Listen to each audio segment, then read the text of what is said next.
देखेंगे क्या big M method. Big M method क्या होता है, तो ये वाला क्वेश्चन है कि solve the following LPP by using big M method. जहाँ पे क्या दिया हुआ है, यहाँ पे आपका एलपीपी क्या दिया हुआ है, ये वाला क्या है एलपीपी की max Z equal to 3x1 plus 2x2। Subject to constant क्या है 2x1 plus x2 less than equal to 2। और दूसरा क्या है 3x1 plus 4x2 greater than equal to 12। और तीसरा कंडीशन क्या है x1 x2 greater than equal to 0। इसको बोलते हैं हम लोग सब्जेक्ट टू कंस्टेंट। और ये जो दिख रहा है max Z equal to 3x1 plus 2x2, इसको हम लोग बोलते हैं क्या ऑब्जेक्टिव फंक्शन। और ये इसको क्या बोलते हैं हम लोग, जो ये वाला और ये वाला, इसको हम लोग बोलते हैं क्या सब्जेक्ट टू कंस्टेंट। और इसको बोलते हैं नॉन नेगेटिव रिस्ट्रिक्शन। ठीक है, तो ये आपका प्रॉब्लम है। तो प्रॉब्लम जो है मिनिमाइजेशन का भी हो सकता है, प्रॉब्लम मैक्सिमाइजेशन का भी हो सकता है। जो मेरा जो क्वेश्चन दिया हुआ है उसमें क्या है मैक्सिमाइजेशन का है वो प्रॉब्लम। तो मिनिमाइजेशन और मैक्सिमाइजेशन दोनों का सॉल्व करने का तरीका क्या होता है, अलग अलग होता है। तो दोनों का अलग अलग तरीका होता है। तो अगर आप एक भी तरीका याद रखते हैं तो दोनों प्रॉब्लम बन जाएगा, क्योंकि मिनिमाइजेशन को मैक्सिमाइजेशन में कन्वर्ट कर सकते हैं और मैक्सिमाइजेशन के प्रॉब्लम को मिनिमाइजेशन में कन्वर्ट कर सकते हैं। तो हम लोग जो याद रखते हैं वो कौन सा याद रखते हैं, मैक्सिमाइजेशन वाला। और जो मिनिमाइजेशन का प्रॉब्लम रहेगा उसको हम लोग किस में कन्वर्ट कर लेंगे, मैक्सिमाइजेशन में कन्वर्ट कर लेंगे। तो इस मेथड को, इस बिग एम मेथड से सॉल्व करने के लिए या किसी भी मेथड से सॉल्व करने के लिए आपको क्या करना पड़ेगा, सबसे पहले ये जो दिया हुआ है एलपीपी, इस एलपीपी को आपको स्टैंडर्ड फॉर्म में कन्वर्ट करना होगा। किसमें, स्टैंडर्ड फॉर्म में। इसको सबसे पहले स्टैंडर्ड फॉर्म में कन्वर्ट करना होगा। जैसे कि मान लीजिए यहाँ पे लेस देन इक्वल टू 2 है, तो मान लेते लेस देन इक्वल टू, मान लेते इसका वैल्यू 0 है, तो 0 लेस देन इक्वल टू 2। तो स्टैंडर्ड फॉर्म में लिखने के लिए क्या करना पड़ता है कि यहाँ जो लेस देन इक्वल टू का साइन है इसको हटा के वहाँ पे इक्वल टू का साइन लाना पड़ता है। तो आप सोचिए 0 को 2 के बराबर कब लिखिएगा, जब 0 में कुछ ऐड करेंगे हम लोग, क्या ऐड करेंगे, 2 ऐड कर देंगे तो इसके बराबर हो जाएगा। तो हम लोग क्या कर देंगे, यहाँ पे +2 लिख देंगे तो इसके बराबर हो जाएगा, 2 के बराबर हो जाएगा वो। तो उसी तरह से 2x1 plus x2 less than equal to 2 है। अगर यहाँ पे हम लोग इक्वल टू का साइन लाना चाहते हैं तो ये जो दिख रहा है आपको 2x1 प्लस x2, इसमें क्या करना पड़ेगा, कुछ जोड़ना पड़ेगा, कुछ ऐड करना पड़ेगा। तो यहाँ वेरिएबल है तो हम लोग जो ऐड करते हैं क्या ऐड करते हैं, वेरिएबल ही ऐड करते हैं। तो जैसे कि ये वाला है 2x1 प्लस x2, इसको हमको लिखना है क्या, इक्वल टू 2 लिखना है। तो इसमें क्या करना पड़ेगा, एक वेरिएबल ऐड करना पड़ेगा। तो हम लोग वेरिएबल ऐड कर देते हैं। कौन सा वेरिएबल ऐड करेंगे, इसमें मान लेते हैं कि s1। तो s1 क्यों, तो देखिए जो ऐड करते हैं उसको हम लोग बोलते हैं स्लैक वेरिएबल, इसलिए हम लोग सिंबल के तौर पे क्या ले लिए, s1 ले लिए, पहले वेरिएबल इसलिए s1। तो अगर इसको इक्वल टू में लिखेंगे तो कैसे लिखेंगे, 2x1 प्लस x2 ये दिया हुआ था, इसमें ये वाला एक्स्ट्रा लिखे प्लस s1, तब किसके बराबर हो गया, वो 2 के बराबर हो गया। और जो हम लोग s1 जो ऐड करेंगे, s1 को हम लोग क्या बोलते हैं, स्लैक वेरिएबल बोलते हैं। s1 को क्या बोलते हैं हम लोग, स्लैक वेरिएबल। तो s1 को हम लोग बोलते हैं स्लैक वेरिएबल। ठीक है, अब देखिए इसको हम कन्वर्ट कर दिए इक्वल टू वाले में। अब इसको इक्वल टू में कन्वर्ट कैसे करेंगे, तो देखिए कैसे कन्वर्ट करते हैं। जैसे कि 20 क्या है, ग्रेटर देन इक्वल टू 12 है।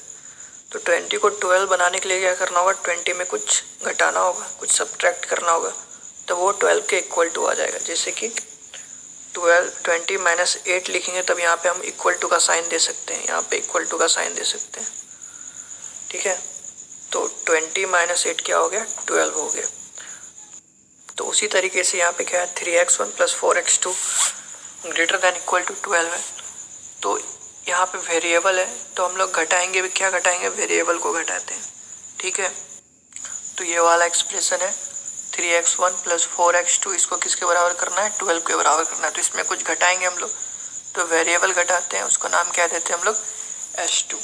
अब बोलिएगा s2 क्यों नाम देते हैं, तो जो घटाते हैं उसको बोलते हैं हम लोग क्या, सरप्लस वेरिएबल। तो इसलिए सिंबल के तौर पे हम लोग क्या दे दिए, s2।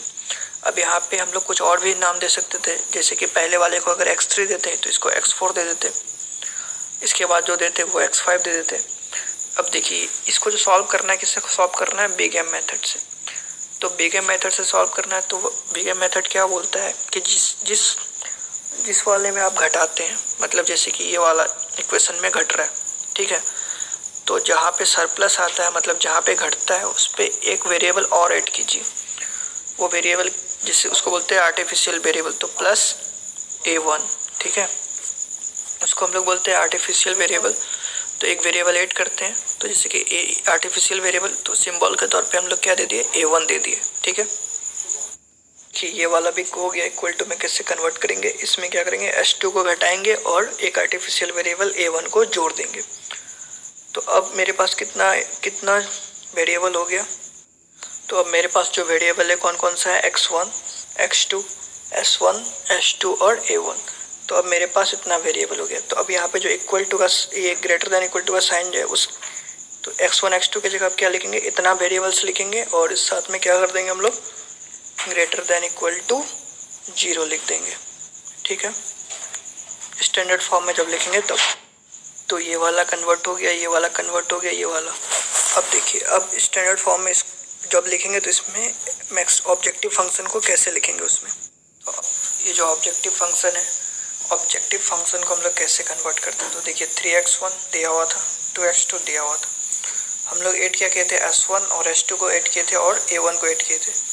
तो s1 का कोफिशिएंट क्या लिखेंगे, 0, s2 को कोफिशिएंट क्या लिखेंगे, 0, और a1 के यहाँ पे 0 नहीं लिखेंगे, यहाँ पे क्या लिखेंगे, -m।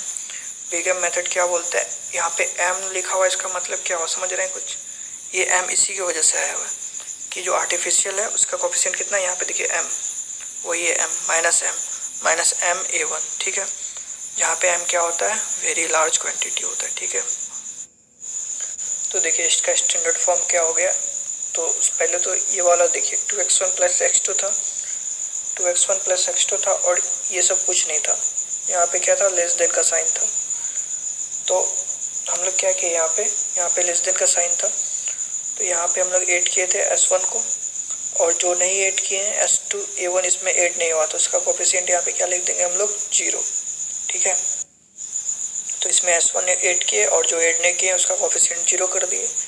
इसमें क्या किए थे कि s2 को घटाए थे और a1 को जोड़े थे, और जो s1 को तो कुछ नहीं किए थे तो उसका कोफिशिएंट 0, और इसका ऑब्जेक्टिव फंक्शन हो गया। और ऑब्जेक्टिव फंक्शन लिखते कैसे हम लोग, तो ऑब्जेक्टिव, तो देखिए ऑब्जेक्टिव फंक्शन बताए थे जैसे कि 3x1 2x2 था और s1 s2 का कोफिशिएंट क्या करता है, 0, और जो आर्टिफिशियल वेरिएबल है यहाँ पे a1, इसका कोफिशिएंट क्या कर देते हैं, -m, जहाँ पे m क्या होता है, वेरी लार्ज क्वांटिटी होता है। और ये जो नॉन नेगेटिव रिस्ट्रिक्शन है वहाँ पे जितना भी वेरिएबल है सबको क्या कर देते हैं, ग्रेटर देन इक्वल टू 0 कर देते हैं। तो ये जो दिख रहा है यही है standard form, where m is very large quantity, ठीक है। इसके बाद हमें क्या करना होता है कि एक टेबल बनाना होता है, जो आपको दिख रहा है यहाँ पे, b डॉट बी मतलब हुआ बेसिक वेरिएबल, और ये सी बी मतलब हुआ बेसिक वेरिएबल, यहाँ जो भी आएगा उसका कोफिशिएंट ऑब्जेक्टिव फंक्शन में। तो हम लोग करते हैं और समझते हैं। तो आपके पास जो है, आप 3 वेरिएबल इसमें ऐड किए हैं, पहला s1, दूसरा s2 और तीसरा a1, लेकिन मेरा इक्वेशन कितना है, 2। तो 2 इक्वेशन है, तो बेसिक वेरिएबल भी कितना होगा, 2। तो अब इस 3 में से 2 को चुनना है कि कौन होगा बेसिक वेरिएबल। तो जो यूनिट मैट्रिक्स बनाता है वही होता है बेसिक वेरिएबल। वैसे भी देखिए s2 का कोफिशिएंट नेगेटिव है, तो s2 का कोफिशिएंट अगर नेगेटिव है तो आप इसको भूल जाइए, आपका s1 और a1 जो है आपका बेसिक वेरिएबल होगा। कैसे, क्योंकि ये यूनिट मैट्रिक्स बनाता है। अब यूनिट मैट्रिक्स कैसे बनाता है, तो देखिए यहाँ इसका कोफिशिएंट सबको देखिए 2, इसका 1, इसका 1, इसका 0, इसका 0, फिर नीचे 3 4 0 -1 1, तो वही लिखा हुआ है 3 4 0 -1 1। अब इसमें यूनिट मैट्रिक्स कौन बना रहा है, तो ये 2 इक्वेशन है, तो 2 बाई 2 ऑर्डर का ही होगा यहाँ पे। तो एक ये 1 0 वाला और दूसरा 0 1 वाला, ठीक है। कौन कौन बना रहा है, एक ये वाला और एक ये वाला मिलके बना रहा है। तो यहाँ से देखिए 1 0 हो गया और यहाँ का 0 1, यहाँ पे आ गया 0 1, तो ये यूनिट मैट्रिक्स बना रहा है कौन, ये वाला किसका है, ये s1 का है, और 0 1 किसका कोफिशिएंट है, वो a1 का कोफिशिएंट है। तो बेसिक वेरिएबल क्या हो गया, s1 और a1। तो हम लोग जो यहाँ बेसिक वेरिएबल है वहाँ पे जो लिखेंगे, क्या लिखेंगे, एक s1 लिखेंगे, दूसरा क्या लिखेंगे, a1 लिखेंगे। अब सी बी में क्या लिखते हैं हम लोग, इसका कोफिशिएंट लिखते हैं ऑब्जेक्टिव फंक्शन में। तो देखिए दूसरा कॉलम था सी बी का मतलब हुआ जो यहाँ पे बेसिक वेरिएबल था उसका कोफिशिएंट। तो इसका कोफिशिएंट, तो बेसिक वेरिएबल मेरा था क्या, एक था s1, दूसरा था a1, इसका कोफिशिएंट यहाँ पे कितना है 0 और A1 का कोफिशिएंट कितना है -m, तो यहाँ पे लिखेंगे हम लोग -m।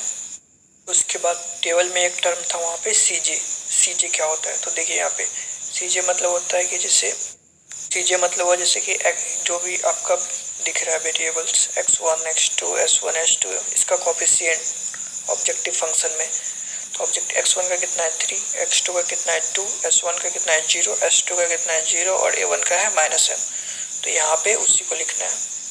तो जैसे कि x1 का कितना है मेरा 3, x2 का कितना है 2, s1 का कोफिशिएंट कितना है 0, s2 का कितना है 0 और इसका कितना है -m। जो यहाँ पे वेरिएबल दिख रहा है उसका कोफिशिएंट लिखना था यहाँ पे, तो जैसे 3, x2 का 2, s1 का 0, s2 का यहाँ पे 0 तो 0 और A1 का यहाँ -m है तो -m।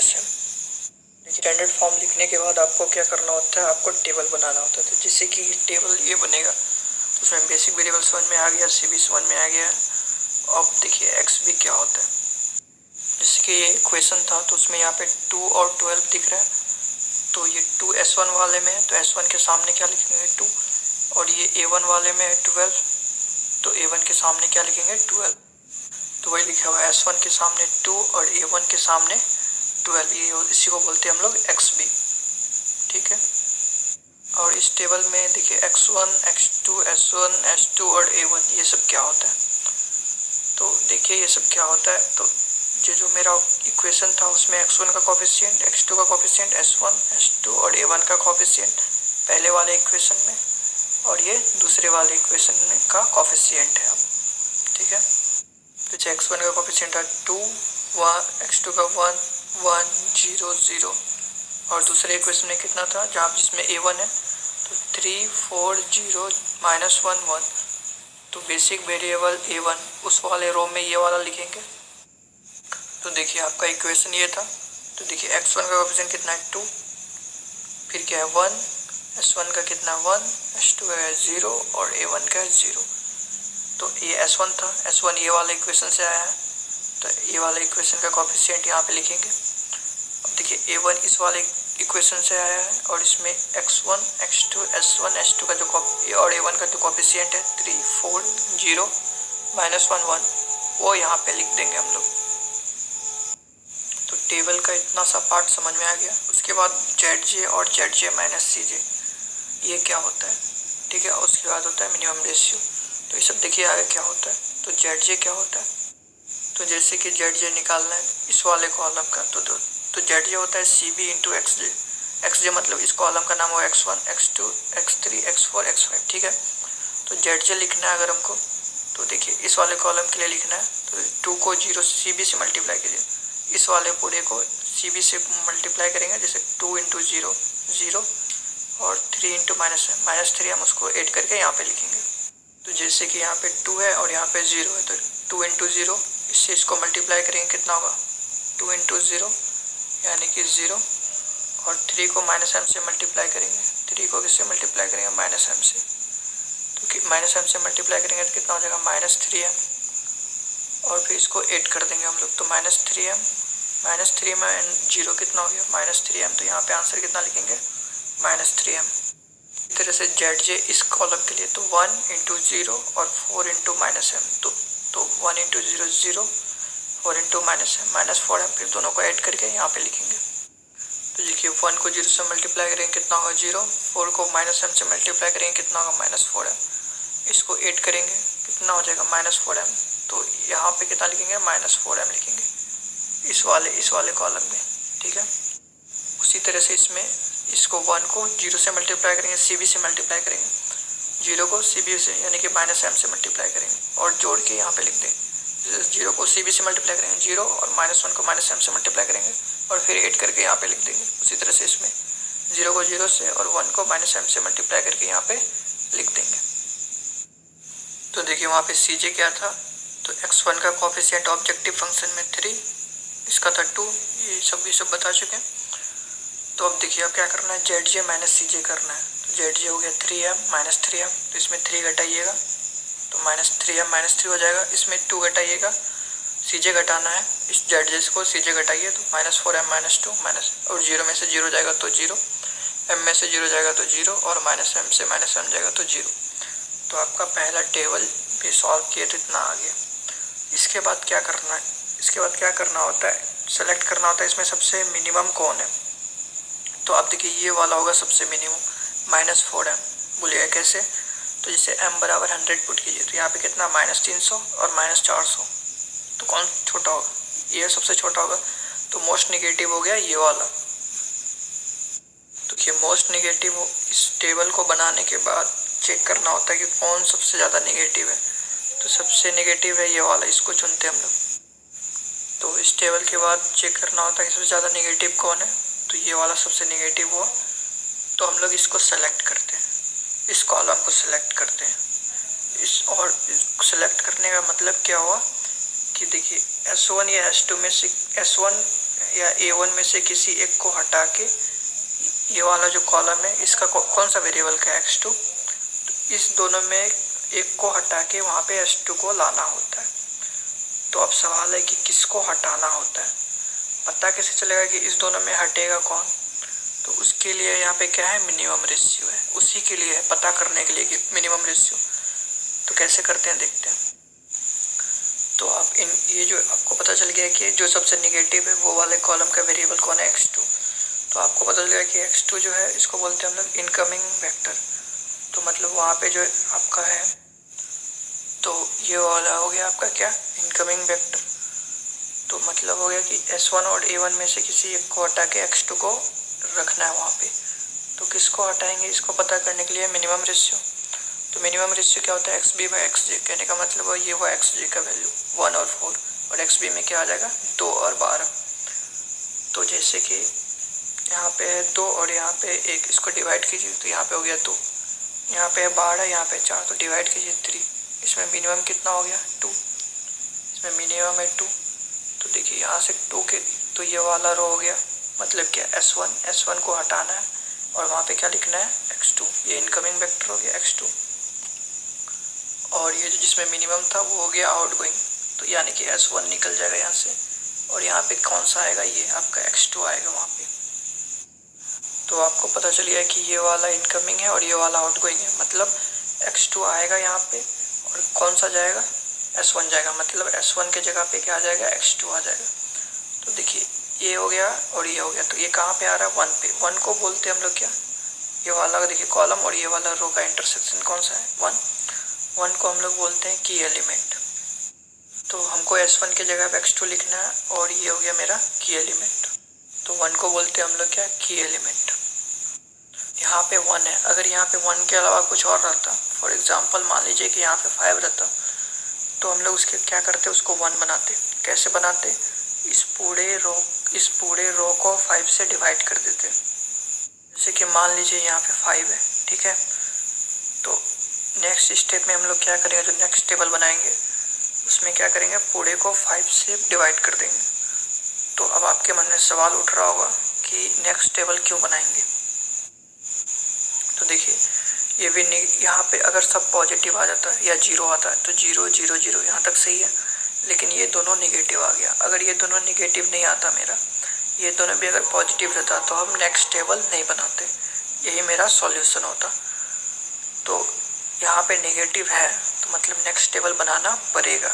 तो नेक्स्ट टेबल बनाने के लिए क्या करते हैं हम लोग, जो की एलिमेंट है पहले तो उसको हम लोग, अगर 1 है तो ठीक है, 1 नहीं है तो उसको 1 बनाते। अगर यहाँ पे 5 रहता तो उस पूरे को 5 से डिवाइड करते, तो या इसको डिवाइड कर देते तो क्या हो जाता है 2/5, ये हो जाता है 2/5, इसको कर देते 1, इसको 1/5 और 0 को डिवाइड करते 5 से तो 0, और ये 0 ही रह जाता। लेकिन यहाँ पे सब 1 है तो इसमें कुछ नहीं करेंगे, नेक्स्ट टेबल में इसको सेम टू सेम लिख देंगे। तो देखिए मेरा नया टेबल है और इस नए टेबल में फिर से बेसिक वेरिएबल है, CB है, XB है, X1 X2 S1 S2। तो यहाँ तो बेसिक वेरिएबल लिखाता था, यहाँ पे CB लिखते थे, यहाँ पे XB लिखते थे, और यहाँ पे जितना वेरिएबल होता था सबको लिख देते थे। और ये जो CJ है मतलब इसका कोफिशिएंट इसके ऊपर लिख देना है, और फिर मिनिमम रेशियो का एक कॉलम है, और फिर ZJ का एक रो है, और फिर ZJ माइनस CJ का एक रो है, ठीक है। तो ये कॉलम बनाना है हमको। तो अब देखिए S1 की जगह हट के क्या आ गया था, x2 आ गया था। अब इस CB में क्या लिखते हैं, जो ऑब्जेक्टिव फंक्शन है उसमें x2 और A1 का कोफिशिएंट लिखते हैं। याद कीजिए आपका ऑब्जेक्टिव फंक्शन क्या था, आपका ऑब्जेक्टिव फंक्शन था ये। अब इसमें x2 का कोफिशिएंट कितना है 2, तो यहाँ पे लिखेंगे हम लोग 2, और a1 का कोफिशिएंट कितना है -m, तो यहाँ पे कितना लिखेंगे हम लोग -m। तो x2 का कोफिशिएंट है 2 और a1 का कोफिशिएंट है -m, उसको लिख दीजिए xb। तो देखिए ये पहला टेबल है और ये जो नया टेबल बनने वाला है, तो पहला टेबल में ये की एलिमेंट है और ये वाला कॉलम को जो है, जो आपका जो ये वाला रो है, सॉरी ये जो रो है उसको एग्जैक्टली यहाँ पे लिख देंगे। तो ये वाला जो दिख रहा है ये वाला क्या है, ये वाला आपका पुराना टेबल है। पुराना टेबल में ये वाला जो था वो सबसे पहला रो है, जो जिसमें हमको क्या मिला था, वो की एलिमेंट मिला था। ठीक है, यहाँ पे की एलिमेंट मिला था। तो यहाँ इस वाले लाइन में x2 की जगह हम लोग क्या करेंगे, सेम टू सेम वही उतार के रख देंगे। तो जैसे कि आपका यहाँ पे क्या है, पहला में है आपका xb की जगह 0 है, तो हम लोग यहाँ पे क्या, सॉरी यहाँ पे कितना है 2 है, तो यहाँ लिखेंगे 2, यहाँ पे लिखेंगे 2 x1 1 0 0। ठीक है, तो आपका यहाँ से देखिए, तो पिछले वाले टेबल का xb से लेके a1 तक जो है 2 2 1 1 0 0, नए वाले टेबल में भी सेम लिख देंगे, लेकिन ये सी भी चेंज हो जाता है। क्यों? क्योंकि s1 की जगह क्या आ जाता है x2, और x2 का कोफिशिएंट ऑब्जेक्टिव फंक्शन में कितना था 2 था। तो देखिए यहाँ से जो दिख रहा है आपको, इसको उठा के हम लोग यहाँ पे रखते हैं xb से लेके a1 तक, इसमें कोई चेंज नहीं हुआ। जो सिर्फ यहाँ पे नया जो वेक्टर आया था, जो नया वेरिएबल आया था x2, और उसका कोफिशिएंट आ गया बस नया, और a1 का कोफिशिएंट कितना था ऑब्जेक्टिव फंक्शन में -m ही था। अब ये वाला, तो ये जो टेबल है पुराना वाला टेबल है, तो पूरा देखिए नए वाले टेबल में क्या करना होता है, एक के नीचे यहाँ पे 0 बनाना होता है, क्या कि अब जो है यहाँ पे क्या है x2 a1 है, नया वाला जो वेरिएबल है x2 a1, तो ये हो गया बेसिक वेरिएबल, तो ये यूनिट मैट्रिक्स बनाएगा। तो ये 1 0 और 0 1 होना चाहिए। तो यहाँ पे 0 के लिए क्या करेंगे हम लोग, आप इसको 4, इस पूरे को 4 से मल्टीप्लाई करेंगे तो 1 गुना 4 कितना हो गया 4, 4 में से घटाएंगे तो ये फिर 0 हो जाएगा। तो इस ऐसा जो काम है ये सब, तो जो 4 से क्या करेंगे, यहाँ से 2 × 4 कितना हो जाएगा 8, 12 में से घटा देंगे, फिर 2 × 4 8, 3 में से घटा देंगे, 1 × 4 4 में से घटा देंगे तो 0 हो जाता है। यहाँ पे है 1 × 4, फिर 0 से घटा देंगे, फिर 0 × 4 -1 से घटा देंगे, 0 × 4 -1 से घटा देंगे। तो ये वाला काम करेंगे और फिर नया टेबल लिखेंगे। तो देखिए CB को छोड़ दीजिए और XB से यहाँ पे क्या 2, और 2 के नीचे यहाँ पे 12। हम लोग क्या करते हैं, इसको काट के निकालते हैं। तो चलिए इसको काट के निकालते, चलिए निकल गया काट के। पुराने वाले टेबल में ये ऐसा था, अब देखिए नए वाले टेबल में क्या करेंगे, इसके नीचे हमको क्या 0, और पुराने वाले टेबल में A1 के सामने देखिए ऐसा था सब कुछ। तो नए वाले टेबल में यहाँ पे क्या करेंगे, जैसे कि A1 में यहाँ -1 है और यहाँ पे देखिए 12 था पुराने वाले टेबल में, तो 2 को 4 से मल्टीप्लाई कीजिए कितना होगा 8, 12 में से घटाइएगा तो कितना आ जाएगा 4। तो यहाँ पे लिखेंगे हम लोग 4, 2 को 4 से मल्टीप्लाई करेंगे 8, 3 में से घटाएंगे कितना होगा -5, तो यहाँ पे कितना लिखेंगे हम लोग -5। 1 को 4 से मल्टीप्लाई करेंगे 4, 4 में से 4 घटाएंगे कितना होगा 0, तो यहाँ पे लिखेंगे 0। 1 को 4 से मल्टीप्लाई करेंगे 4, 0 में से घटाएंगे -4, 0 को 4 से मल्टीप्लाई करेंगे 0, -1 से घटाएंगे, उसी तरह से इसको भी करेंगे। तो सब करने के बाद आपका फाइनल टेबल तैयार हो गया, और टेबल x2 ये वाला बन गया आपका टेबल। तो हम लोग ये वाला जो टेबल दिख रहा है ये टेबल बन गया। अब तो फिलहाल इसको भूल जाइए कि जिसे हम यहाँ पे पहले से कैलकुलेट किया हुआ, हम दिखाना चाहते हैं कि कैसे कैलकुलेट करते हैं। तो देखिए ZJ बराबर क्या होगा नया टेबल के लिए, CB ये हुआ, नया वाला CB ये हो गया, और x1 नया ये है, तो इसको इससे मल्टीप्लाई करेंगे, तो 2 × 2 4, और -5 × -m तो 5m, इसको जोड़ेंगे तो कितना हो जाएगा 5m + 4। ठीक है, कितना हो गया 5m + 4, तो यहाँ पे लिख दिए 5m + 4। उसी तरह से अब देखिए इस वाले के लिए ZJ, इस कॉलम के लिए, तो इसको CB से मल्टीप्लाई कीजिए, 2 × 1 2, और 0 × -m तो 0, तो 2 और 0 कितना हो जाएगा 2। उसी तरह से 2 × 1 2, और -4 × -m 4m, तो 4m+2, 4m+2, उसी तरह से इसको करेंगे तो ये आपका ZJ तैयार हो गया। देखिए हमको चाहिए क्या, ZJ माइनस CJ चाहिए, तो आप इसमें से इसको घटाइए तो कितना हो जाएगा, 5m+4 माइनस 3, 5m+1 हो जाएगा, तो 2 में से 2 घटेगा तो 0, 4m+2 में से 0 घटेगा तो 4m+2, m में से 0 घटेगा तो m, और माइनस m में से माइनस m घटेगा तो 0। तो ये आपका ये फाइनल टेबल आ गया। अब फाइनल टेबल में देखिए, फाइनल टेबल में ये जो है सब क्या है, सब पॉजिटिव है। सब कैसे पॉजिटिव है, यहाँ पे 5m+1 ये भी पॉजिटिव, किसी में माइनस नहीं लगा हुआ है, या फिर बाकी क्या है, बाकी सब 0 है। तो या तो सब 0 है या फिर पॉजिटिव है, तो या 0 और ग्रेटर, तो क्या हो गया, ग्रेटर दैन इक्वल टू 0 हो गया। तो अगर नेगेटिव रहता तो फिर हम लोग अगला स्टेप करते, फिर से टेबल बनाते और फिर इनकमिंग आउटगोइंग वेक्टर निकालते, मतलब वेरिएबल निकालते, इनकमिंग और आउटगोइंग वेरिएबल निकालते। लेकिन यहाँ पे क्या है, सब क्या है, या तो 0 है या फिर पॉजिटिव है। तो मेरा प्रोसेस अब स्टॉप कर देंगे और ये जो हो गया, अगर 0 या अगर यहाँ पे 0 आता है या ग्रेटर देन 0 आता है तो ऑप्टिमैलिटी कंडीशन जो है वो सेटिस्फाइड हो जाता है, ठीक है।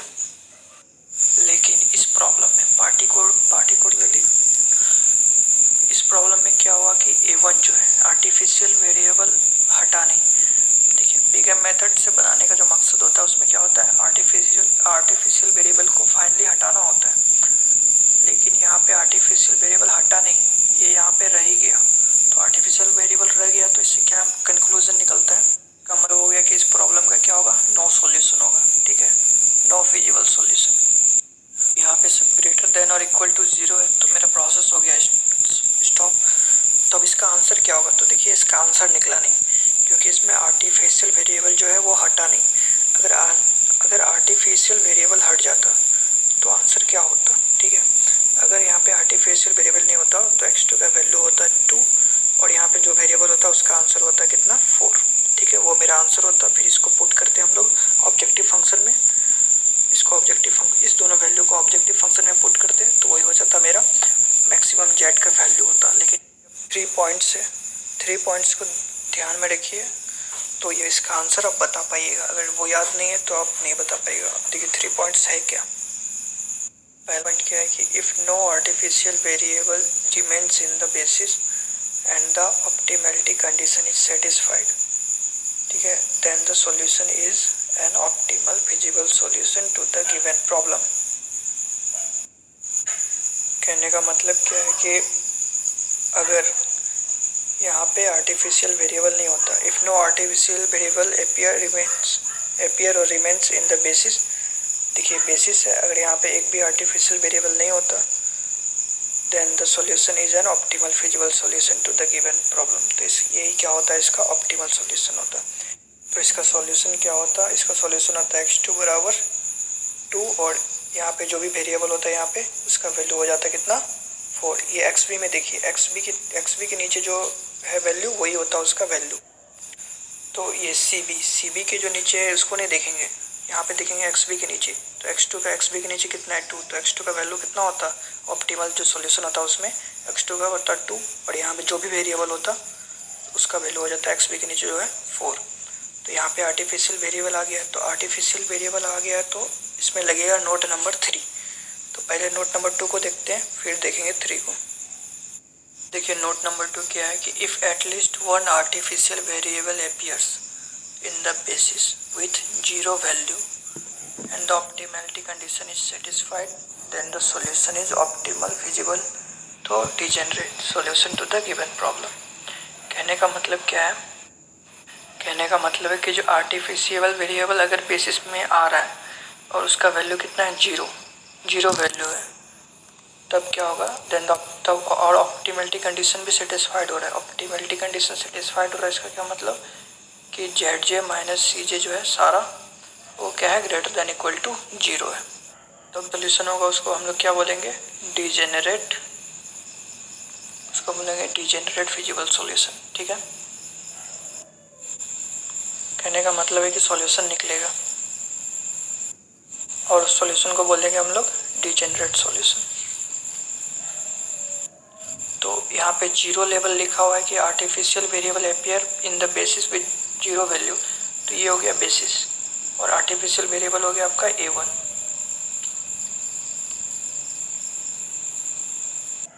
A1 का वैल्यू यहाँ पे कितना है 4 है। तो यहाँ पे अगर A1 का वैल्यू 0 होता, यहाँ पे है कितना XB के नीचे, देखिए वैल्यू XB के नीचे हमेशा देखेंगे, CB नहीं, CB तो हो गया आपका ऑब्जेक्टिव फंक्शन का कोफिशिएंट, यहाँ पे नहीं देखना है आपको, इसमें नहीं देखना है, इसको भूल जाइए आप। तो इसका कोफिशिएंट देखिए A1 का कोफिशिएंट कितना है, आर्टिफिशियल वेरिएबल A1 है, इसका कोफिशिएंट सॉरी इसका वैल्यू देखिए XB में कितना है 4 है। तो if at least one artificial variable appears in the basis with 0 value, तो यहाँ पे 0 वैल्यू है, इसका नहीं है, तो इसका वैल्यू कितना है 4 है। तो अगर 0 वैल्यू होता तो सॉल्यूशन क्या हो जाता मेरा, फिर डिजेनरेट हो जाता, मतलब इसका सॉल्यूशन निकलता, ऑप्टिमल फिजिबल सॉल्यूशन होता तो डिजेनरेट, मतलब कहने का मतलब इसको बोलते हैं हम लोग क्या, डिजेनरेट सॉल्यूशन बोलते हैं। तो अगर पूछेगा अगर आपको आंसर लिखना होता है कि उसका सॉल्यूशन निकलेगा कि नहीं निकलेगा, क्या होगा, ऑप्टिमल होगा, तो आपका आंसर क्या लिखते हैं आप कि डिजेनरेट सॉल्यूशन होगा इसका।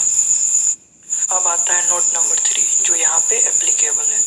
If at least one artificial variable appears in the basis at non zero level, मतलब positive level, and the optimality condition is satisfied, then the original problem has no feasible solution। तो at least one artificial variable यहाँ पे appear हो रहा है कौन, A1, with basis in the basis at a non zero level. तो if at least one artificial variable appears in the basis at non zero level या फिर पॉजिटिव लेवल, तो देखिए ये आर्टिफिशियल वेरिएबल A1 है और A1 है कितना पॉजिटिव 4, इसका वैल्यू है 4, तो पॉजिटिव इसका वैल्यू कितना है, पॉजिटिव वैल्यू है। अगर आर्टिफिशियल वेरिएबल का वैल्यू पॉजिटिव आता है, ठीक है, तो इसका क्या हो जाएगा आंसर, नो फिजिबल सॉल्यूशन, यानी कि इनफिजिबल। प्रॉब्लम क्या हो जाएगा मेरा, इनफिजिबल, यानी कि नो फिजिबल सॉल्यूशन, इसका कोई सॉल्यूशन नहीं होगा। And optimality condition is satisfied, then the original problem has no feasible solution. Optimality condition satisfied का मतलब ये सब ग्रेटर देन इक्वल टू 0 है, यहाँ पे जो ZJ माइनस CJ ये सब क्या है, ग्रेटर देन इक्वल टू 0 है। तो कंडीशन हो गया ये वाला, ऑप्टिमलिटी कंडीशन सेटिस्फाइड हो गया। लेकिन तो देखिए यहाँ पे क्या बोल रहा है, if at least one artificial variable appears in the basis, तो यहाँ पे आ रहा है कौन सा, A1 आ रहा है बेसिस में, एट नॉन जीरो लेवल मतलब पॉजिटिव वैल्यू। तो इसका पॉजिटिव वैल्यू है, हाँ है, कितना है 4 है, तो पॉजिटिव है। देन और ऑप्टिमलिटी कंडीशन भी सेटिस्फाइड है, क्या ऑप्टिमलिटी कंडीशन सेटिस्फाइड है, ZJ माइनस CJ जो है सब ग्रेटर देन और इक्वल टू 0 है, तो ये ग्रेटर देन 0 है, ये इक्वल टू 0 है, ग्रेटर देन 0 है, ग्रेटर देन 0 है और इक्वल टू 0 है, तो कंडीशन सेटिस्फाइड है ऑप्टिमलिटी कंडीशन, यानी कि इसको ग्रेटर देन 0 होना चाहिए था ZJ माइनस CJ के, और ये है ग्रेटर देन या इक्वल टू 0, तो वो है, ठीक है, नेगेटिव कोई भी नहीं है। Then the original problem has no feasible solution, मतलब जो हम लोग प्रॉब्लम बना रहे थे